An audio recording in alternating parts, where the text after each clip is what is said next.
The Legend of Beowulf is perhaps one of the most well-known epics in human history, and regardless if you've managed to read through it or not, chances are you've probably at least heard of the poem and perhaps even know of the premise. In either case, in Assassin's Creed Valhalla, we actually get to experience this epic for ourselves through the eyes of Eivor in this exclusive DLC questline. Hey everyone, what's going on? Christopher the Video Game Historian here, and welcome to my first video of 2021. Since taking a nearly year-long hiatus with my channel in 2020, I am finally back creating content on my channel. Now, a few reasons I decided to take a hiatus last year mostly stemmed from me being forced to work from home, feeling uneasy about the future of my job, as well as being stressed and anxious over financial issues, and even getting slightly depressed for a few weeks at a time. All of this just compounded into me not feeling motivated to work on my channel, despite having all the time in the world to do so. But it's 2021, it's a new year, and I want to get back into the swing of things with my channel. And I want to start off the year by talking about the real history of the Legend of Beowulf. Just a warning, however, before we begin, and that is that there are some spoilers ahead, and not just for the Legend of Beowulf DLC, but also for some of the quests in the main story. So let's begin. The Legend of Beowulf is a DLC exclusive quest only available if you purchase the Season Pass, and even when you do, the quest does not become active until after you gain the alliances of Soma of Grantebridge and install King Ceolwulf II to the throne of Mercia with the Sons of Ragnar.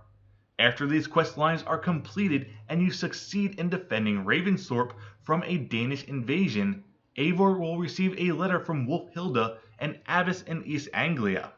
In the letter, Wulfhilda tells you that there is a devil wreaking havoc on the Anglian townsfolk and farmers. And this is where the DLC begins and can be completed at any time.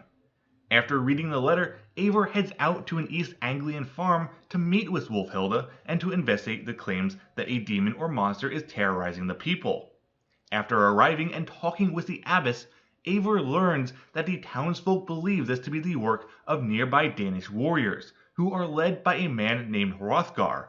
However, after investigating mutilated cows, Eivor learns from two kids that the monster was a Jotun who called itself Grendel.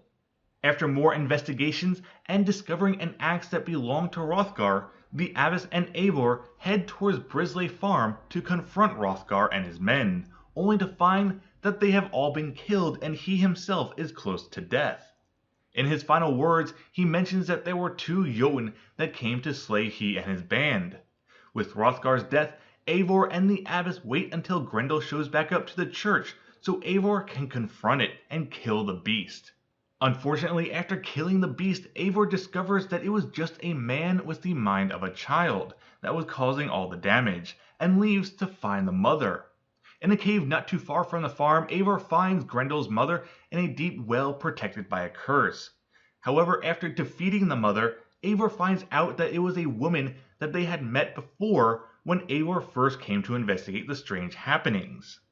Upon returning to Wulfhilda, Eivor tells her of the fight and that their victory is not one to be celebrated.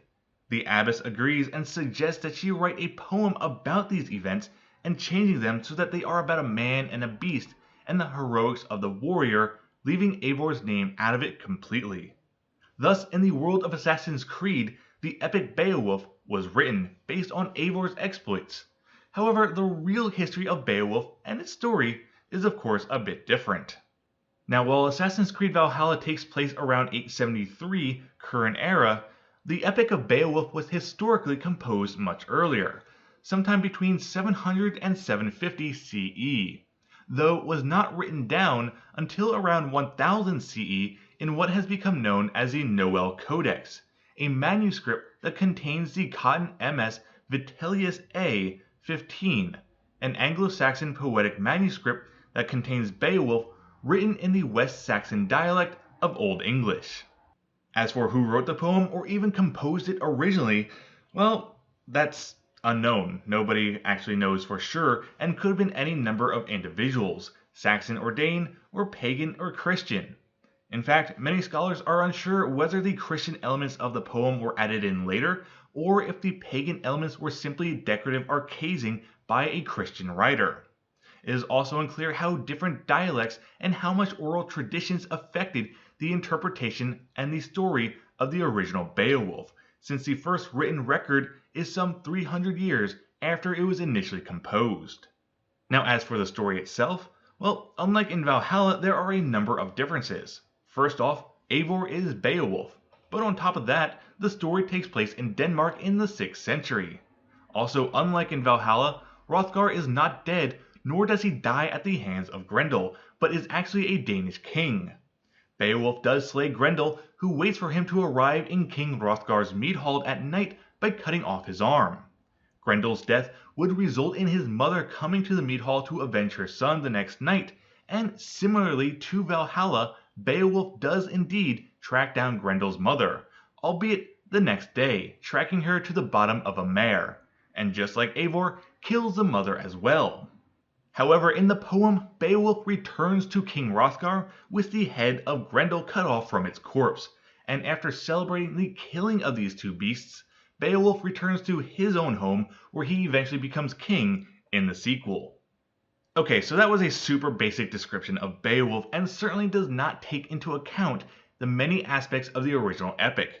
After all, the original epic is around some 3,000 lines of alliterative verse, and I gave it a whole 4 sentences of an overview.